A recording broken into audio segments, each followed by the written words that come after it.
Hello everyone, welcome to my channel dog भी। तो आज मैं आपको कराने जा रही हूँ फैक्टर्स अफेक्टिंग एंजाइम एक्टिविटी। ठीक है, तो एंजाइम एक्टिविटी वो भी वेलोसिटी वाली। ठीक है, वेलोसिटी के फैक्टर्स बताओ, मतलब आपको क्वेश्चन कैसा आएगा वो बताती हूँ आपको मैं। जैसा वीडियो के टाइटल से पता चल गया हमको, factors affecting the velocity of the enzyme catalysed reaction, ये आपको पूछा जा सकता है क्वेश्चंस। बिना किसी देरी के देखो, सबसे पहली बात तो कॉन्सेंट्रेशन ऑफ द एंजाइम। हमारा फर्स्ट फैक्टर है कॉन्सेंट्रेशन ऑफ द एंजाइम। अब क्या है, एंजाइम की जो वेलोसिटी है वो एंजाइम के कंसंट्रेशन के प्रोपोर्शनल है, डायरेक्टली प्रोपोर्शनल है। Enzyme concentration is directly proportional to the enzyme velocity. ठीक है, so enzyme concentration is directly proportional to the enzyme velocity. इसी की वजह से जो मेरे पास कर्व आई है वो एकदम, मतलब जो हमारे पास स्ट्रेट वो आई है, लीनियर आई है कर्व। ठीक है, लीनियर आई है। फिर उसके बाद हम बात करते हैं नेक्स्ट कॉन्सेंट्रेशन ऑफ सबस्ट्रेट। पहले तो कॉन्सेंट्रेशन ऑफ द कॉन्सेंट्रेशन पहले किसकी थी बेटा, एंजाइम की। एंजाइम की कॉन्सेंट्रेशन वेलोसिटी के डायरेक्टली प्रोपोर्शनल है। सेकंड हम बात करते हैं कि सबस्ट्रेट की कॉन्सेंट्रेशन कैसी है वेलोसिटी के। सबस्ट्रेट की कॉन्सेंट्रेशन वेलोसिटी की कैसे है, सबसे पहली बात तो at low concentration of substrate. जब मेरे पास कंसंट्रेशन क्या होगा, लो होगा।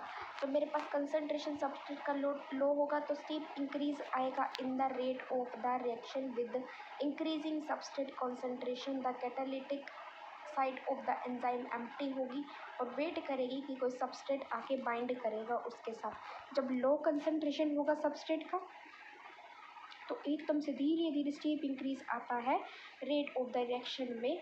रिएक्शन इतनी ज़्यादा इंक्रीज हो जाती है क्योंकि सबस्ट्रेट की कॉन्सेंट्रेशन लो है और सबस्ट्रेट की कॉन्सेंट्रेशन भी बढ़नी शुरू हो जाती है। ठीक है, और कैटालिटिक साइट जो एम्प्टी होगा वो वेट करेगा कि कोई सबस्ट्रेट आके उसके साथ बाइंड कर जाए। अब एक खुद देखो बेटा, सबसे पहली बात तो क्या हुआ था कि हमारा स्टीप इंक्रीज हुआ सबस्ट्रेट की कॉन्सेंट्रेशन में। कैटालिटिक साइट एम्प्टी होगी और वो वेट करेगी कि कोई सबस्ट्रेट आके बाइंड करे। फिर क्या है हमारे पास, जब कंसंट्रेशन सबस्ट्रेट का बढ़ जाएगा तो एंजाइम क्या हो जाएगा, वो सैचुरेट हो जाएगा विद सबस्ट्रेट।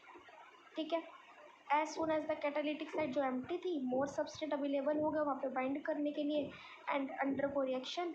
और rate of formation of product अब डिपेंड करेगा कि एंजाइम की एक्टिविटी क्या है।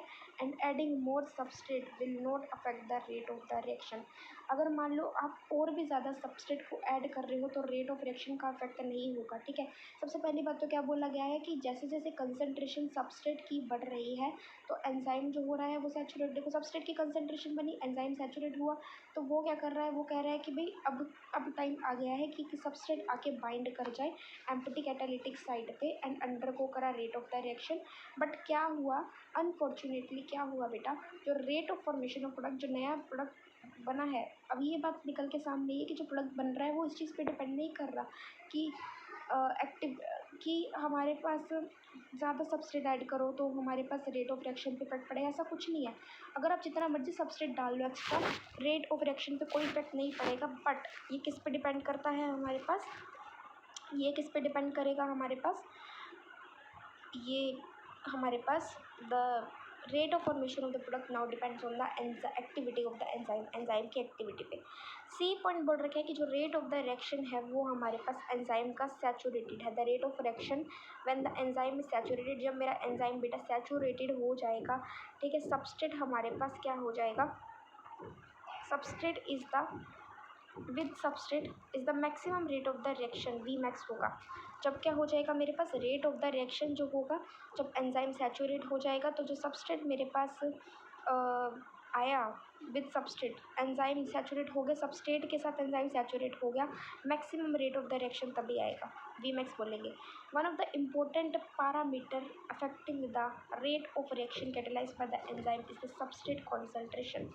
सबस्ट्रेट कॉन्सेंट्रेशन हमारे पास one of the most important parameter है जो हमारे पास रेट ऑफ द रिएक्शन पे क्या कर रहा है, अफेक्ट कर रहा है रेट ऑफ द रिएक्शन को कैटलाइज्ड बाय द एंजाइम। ठीक है, now I am talking about the Michaelis Menten equation. Michaelis Menten equation क्या होता है, Leonard Michaelis and Maud Menten, इन्होंने पोस्टुलेट किया that the enzymes first combine reversibly with its substrate. सबसे पहली बात तो एंजाइम जो होता है वो रिवर्सिबली सबस्ट्रेट के साथ बाइंड करेगा ताकि एंजाइम सबस्ट्रेट कॉम्प्लेक्स बन जाए in a relatively fast reversible step. ठीक है, फास्ट रिवर्सिबल स्टेप के अंदर माइकलिस मेंटेन इक्वेशन में यही था कि एंजाइम सबस्ट्रेट के साथ रिवर्सिबली रिएक्ट कर जाए फास्ट रिवर्सिबल स्टेप के अंदर। ठीक है, फिर क्या है इन द नेक्स्ट स्टेप, ये जो एंजाइम हमारा सबस्ट्रेट कॉम्प्लेक्स बना है वो टूट गया। एंजाइम सबस्ट्रेट कॉम्प्लेक्स क्या हो गया बेटा, टूट गया है।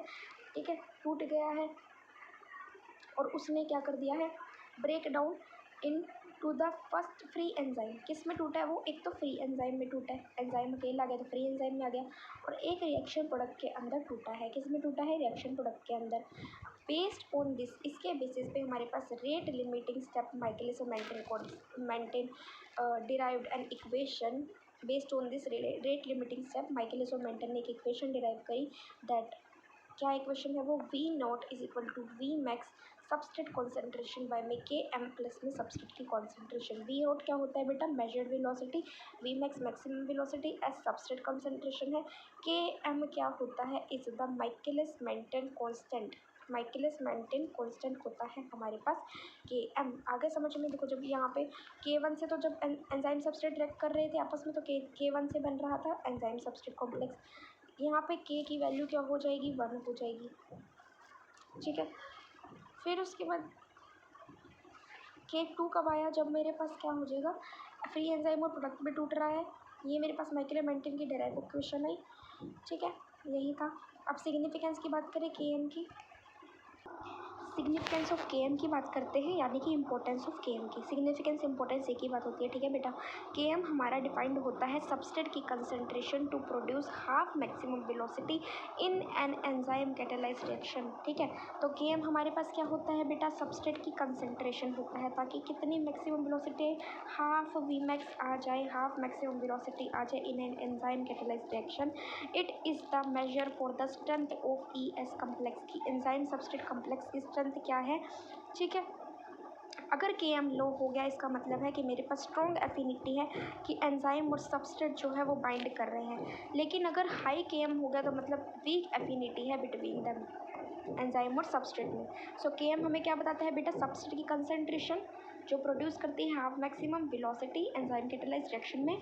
अगर सबस्ट्रेट की कंसंट्रेशन की एफिनिटी हाई हुई तो मेरे पास क्या हो जाएगा, स्ट्रेंथ अगर ये कॉम्प्लेक्स की हाई हुई तो लो के एम, अगर हमारे पास लो के एम होगा जब हमारे पास स्ट्रॉन्ग एफिनिटी आएगी ई और एस में, जब कम आएगी तो फिर क्या हो जाएगा, के एम हाई हो जाएगा। लीनियर लीनियर लीनियर अब मैं आपको जो प्लॉट कराने जा रही हूँ ना बेटा, इम्पोर्टेंट है, Lineweaver Burk's plot, Lineweaver's Burk plot. Double reciprocal presentation of the Michaelis Menten equation is called the Lineweaver Burk plot. Double reciprocal होगा, डबल रेसिप्रोकल प्रेजेंटेशन है।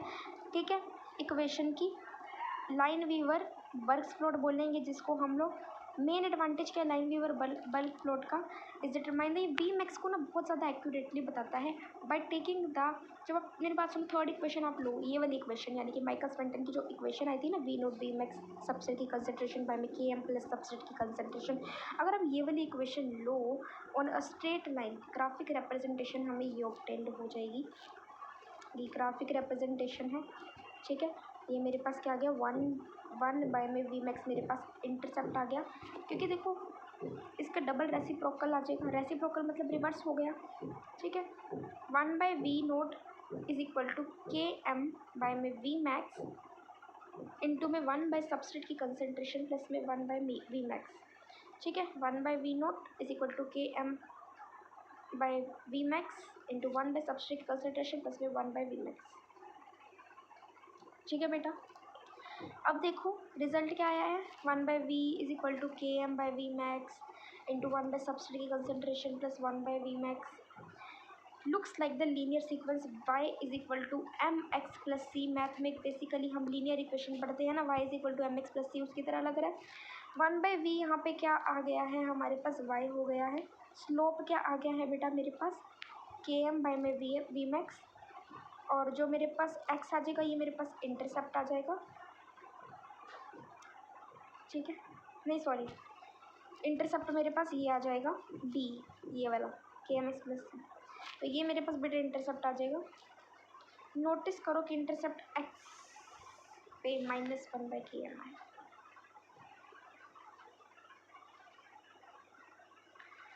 ठीक है। एक्स पे क्या है इंटरसेप्ट -1/KM। सो अब हम बात करते हैं किसकी, इफेक्ट ऑफ टेम्परेचर की। Enzymes most active at the optimum temperature यानी कि 37 डिग्री सेंटीग्रेड इन ह्यूमंस। ये मेरे पास ऑप्टिमम नॉर्मल टेम्परेचर है जहाँ पे हमारे पास एंजाइम मोस्ट इफेक्टिव है, लेकिन कुछ भी लिटिल एक्टिविटी शो हो जाएगी जब टेम्परेचर लो होगा। लेकिन अगर टेम्परेचर हाई हो गया तो डीनेचुरेशन भी हो सकता है, डीनेचुरेशन भी हो सकता है। ये मेरे पास रिएक्शन रेट है, टेम्परेचर डिग्री सेंटीग्रेड में है। आप लोग वही लिखोगे 10 से 60 तक यहाँ पे लिखना, और उसके बाद एक ऐसे बना देना हाइपरबोला टाइप, ठीक है। और बीच में 30 और 40 के बीच में हमारे पास क्या आ जाएगा, ऑप्टिमम टेम्परेचर आ जाएगा। मैक्सिमम एंजाइम एक्टिविटी यहाँ आ जाएगी 37 डिग्री सेंटीग्रेड। अब अगर हमारा हाई टेम्परेचर होगा तो डीनेचुरेशन हो जाएगा, और लो टेम्परेचर पे लिटिल एक्टिविटी शो हो जाएगी। ये बेल शेप्ड ग्राफ है। कैसा ग्राफ है बेटा, ये बेल शेप्ड है। हाइपरबोला गलती से बोल दिया मैंने, बेल शेप्ड है, ये बेल शेप्ड ग्राफ है, ठीक है। पीएच पे क्या इफेक्ट पड़ेगा, अगर मान लो ऑप्टिमम पीएच होगा तो एंजाइम एक्टिव होगा, मोस्ट एक्टिव यानी कि 7 हमारे पास न्यूट्रल होती है तो ऑप्टिमम पीएच होगी 7। अमीनो एसिड जिसके पास एसिडिक या बेसिक साइड चेन्स होंगे उनके पास प्रॉपर एंजाइम प्रॉपर चार्जेस होंगे। अगर एसिडिक और बेसिक साइड चेन होंगे तो प्रॉपर चार्जेस होंगी जब पीएच हमारे पास ऑप्टिमम होगा। एक्टिविटी इज लॉस्ट, जब मान लो मेरे पास पीएच लो या हाई हो जाएगा तो एक्टिविटी लॉस हो जाएगा, ठीक है। एज टर्शरी स्ट्रक्चर डिस्टर्बटेड, क्योंकि टर्शरी स्ट्रक्चर ही डिस्टर्ब हो गया। अमीनो एसिड की एसिडिक और बेसिक साइड चेन के पास प्रॉपर चार्जेस है when the pH is optimum. Activity हमारा लॉस्ट होगा ये जब हाई या लो पीएच हो जाएगा और टर्शरी स्ट्रक्चर डिस्टर्ब कर जाएगा। Now I am talking about, देखो दिस ग्राफ 7 पे न्यूट्रल है, optimum pH, maximum enzyme activity. PH 7.2 से 7.4 में मोस्ट एंजाइम वर्क कर रहे हैं, ठीक है। तो यही था मेरे पास factors affecting the velocity in the enzyme catalysed reaction. सबसे पहले concentration of the enzyme directly proportional, concentration of the substrate, कैसे स्टीप इंक्रीज हो रहा है, ठीक है। फिर उसके बाद क्या हो रहा है, स्टीप इंक्रीज आ रहा है, सबस्ट्रेट की कंसंट्रेशन एंजाइम के पहले तो कैटालिटिक साइट एम्प्टी हुई, सबस्ट्रेट को वेट करिए कि आगे बाइंड करे। फिर जैसे जैसे कंसंट्रेशन इंक्रीज कर रही है, सबस्ट्रेट की कंसंट्रेशन इंक्रीज कर रही है तो कैटालिटिक साइट के पास मोर सबस्ट्रेट अवेलेबल होगा बाइंड करने के लिए। लेकिन अगर एक्स्ट्रा आप ऐड कर लो ना तो कोई इफेक्ट नहीं होगा रेट ऑफ द रिएक्शन पे, ये सिर्फ डिपेंड करता है एंजाइम की एक्टिविटी पे। फिर उसके बाद आ जाएगा rate of the reaction enzyme का, वो मेरे पास क्या हो जाएगा, सैचुरेट हो जाएगा विद द सबस्ट्रेट, ठीक है, विद द सबस्ट्रेट, ठीक है। Maximum rate of the reaction बोलेंगे। फिर माइकल्स मेंटेन इक्वेशन एक दे रखी है, उससे पहले हम लोग बताते हैं कि जो सबस्ट्रेट की कंसंट्रेशन इंपॉर्टेंट पैरामीटर क्या है, catalysed bye the enzyme is the substrate concentration. Michael Menten equation में क्या था, एंजाइम सबस्ट्रेट कंबाइन करके एंजाइम सबस्ट्रेट कॉम्प्लेक्स बना रहे हैं रिवर्सिबल स्टेप में। फिर उसके बाद क्या हो रहा है, एंजाइम सबस्ट्रेट टूट के फ्री एंजाइम और प्रोडक्ट दे रहा है। फिर उसके बाद ये मेरे पास एक रेट लिमिटिंग स्टेप में एक माइकल इक्वेशन आई। फिर इसका सिग्निफिकेंस क्या है, इंपॉर्टेंस क्या है के एम की, कि अगर के एम लो हुआ तो एंजाइम सबस्ट्रेट जो होंगे ज़्यादा बाइंड करेंगे, हाई एफिनिटी होगी। लेकिन अगर हाई होगा तो कम बाइंड करेंगे। सबस्ट्रेट की कंसंट्रेशन जो होगी के एम, हमारी सबस्ट्रेट की कंसंट्रेशन है, हाफ मैक्सिमम वेलोसिटी हमारी एंजाइम कैटालाइज्ड रिएक्शन में प्रोड्यूस करती है K M. Lineweaver Burk plot क्या बोलता है हमारे पास, वी मैक्स मोर एक्यूरेटली देगा ये। और ये डबल रेसिप्रोकल रिप्रेजेंटेशन है जो हमने बताई डबल माइकल्स मेंटेन इक्वेशन की, ठीक है। फिर उसके बाद ये 1/v is equal to K M by V max into 1 by substrate की concentration plus 1 by V max see y is equal to m x plus c, यानी कि लीनियर इक्वेशन के इक्वल है। इंटरसेप्ट एक्स पे क्या हो जाएगा, -1/km हो जाएगा। फिर इसके बाद मैंने टेम्परेचर पे बताया, जब लो टेम्परेचर होगा तो लिटिल एक्टिविटी आएगा, जब हाई हो जाएगा तो हमारे पास डीनेचुरेशन हो जाएगी। लेकिन जब ऑप्टिमम टेम्परेचर हो जाएगा तो मेरे पास मोस्ट एक्टिव होगा। एंजाइम मोस्ट एक्टिव होंगे, जब पीएच की बात करें तो मोस्ट एक्टिव होंगे जब 7 हो जाएगा। लेकिन अमीनो एसिड की साइड चेन एसिडिक और बेसिक में पीएच हमारे पास ऑप्टिमम होगी। देखो एक्टिविटी लॉस्ट होगी हाई और लो पीएच पे, क्योंकि टर्शरी स्ट्रक्चर डिस्टर्ब हो रहा है। तो यही था मेरे पास बेटा पूरा का पूरा factors affecting the enzyme activity of the velocity, factors affecting velocity, ठीक है, इन the enzyme catalysed reaction. Thank you so much for watching.